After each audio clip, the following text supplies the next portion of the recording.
Hi, I'm Chris Lotz. Hi, I'm Pat Lotz. With the Pat Lotz Real Estate Group. Thank you for tuning in to episode 9 of Beyond the Keys, a Pat Lotz podcast. Please like, comment, subscribe, and hit that bell icon for all new content. That's important because in the month of May, May 1st and May 31st, we're doing a big giveaway. There's going to be a separate video talking about how to enter, how to participate. So stay tuned for that. That's why it's huge for that. Hit that bell icon. Well, we're giving away Two what? iPads. 2 iPads. Very excited, and just to show our appreciation to our future clients, our past clients, we just are doing this great giveaway. Stay tuned. We are going to do another myth Q&A, true and false. These were brought to us by some people in our community that expressed some concerns, but they had questions, and when we want to bust these myths so people can move forward with buying a home or selling a home confidently, knowing that these aren't anything to worry about, or if they are something to worry about, how you do that. Right. So myth number 1, when selling a home, always replace bold paint colors with neutrals. False. Important, when you are working with your agent, have them come through, and that's part of our job, is to say, hey, what should we do and not do? Bold colors are not a real issue. It's something you can change. Yep. Bold isn't always bad, but at the same time, a white home can also portray the same thing. So it's two sides of the coin. Obviously, a pink house, a whole pink house, looks a little bit different than a room that's just pink. So everything in moderation, an accent wall, darker tones, different colored floors, different colored painted cabinets. It's all good. You don't necessarily need to change it, but everything in moderation. Sometimes it can bring up sellers or buyers' objections, but at the end of the day, those are things you can change. And they're usually going to change the colors anyway. So when it comes down to it, that is not one of my major things. As long as it's in good condition, we just go with it. Yeah. Myth number 2, curb appeal can make or break a sale. It's true. I mean, it's really important. Curb appeal, first impression of your home, buyers walking up, driving by, a fresh painted door, fresh window cleaning, landscaping trimmed and fresh mulch. That says a lot about a house. In the entryway and in the home is that these sellers take good care of their home, and it's a good message. Yeah, and I think that's more important. The biggest takeaway is how you take care of the inside of your home is how you take care of the outside of your home, and vice versa. How you take care of the outside of the home is how you take care of the inside of the home. And at the end of the day, when you pull up to the curb, it can either be inviting and welcome you in, or scare you and turn you away. Yep. So fall on the safe side, make sure that curb appeal does invite those people in, and it's a great first impression for those buyers. For sure. Myth number 3, to sell quickly, you must have all the latest upgrades.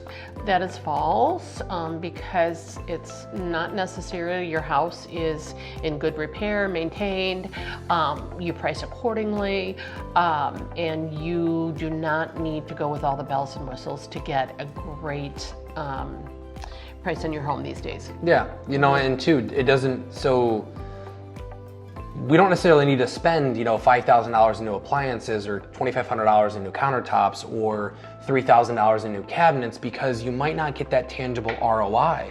That's correct. Price your home accordingly. It's not a major seller objection or a buyer objection.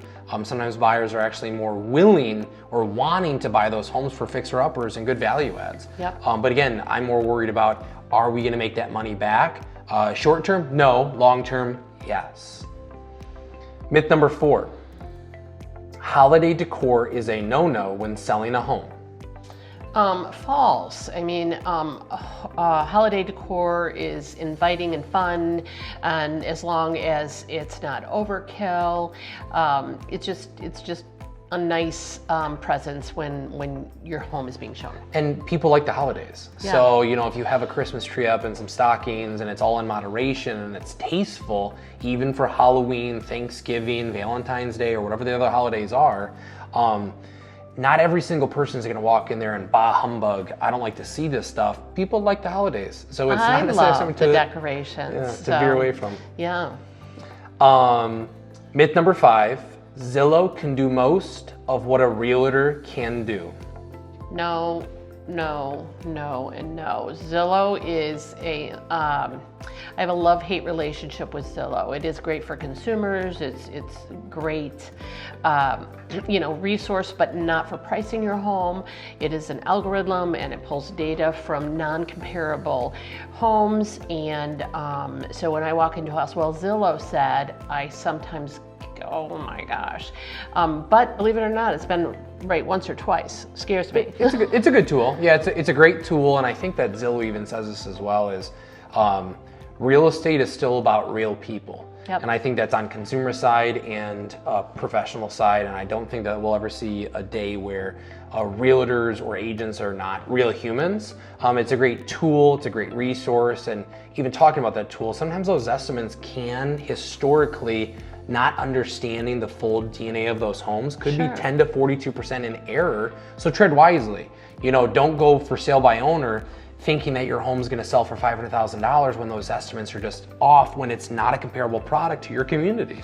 Exactly, and relationships are still very, very important in our real estate world. Yeah. So Even like we do a two-step process for a CMA, comparative market analysis, and we go there to see the DNA of that home or the quality of that home, because without knowing that, we can't necessarily do a quality CMA. Right. Where some people do online CMAs and drop them off, or online CMAs and do Zoom calls, which is fine for certain markets and for certain products like a condo.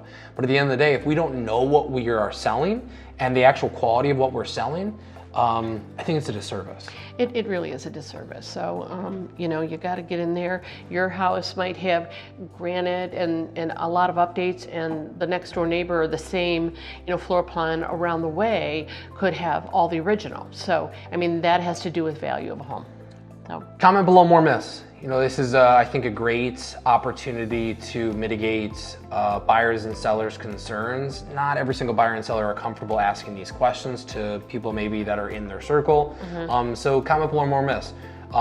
We like doing this. We answer these questions all day long to buyers and sellers, and we want to give it to more consumers so they're confident and comfortable moving forward with either selling their house or buying their next house.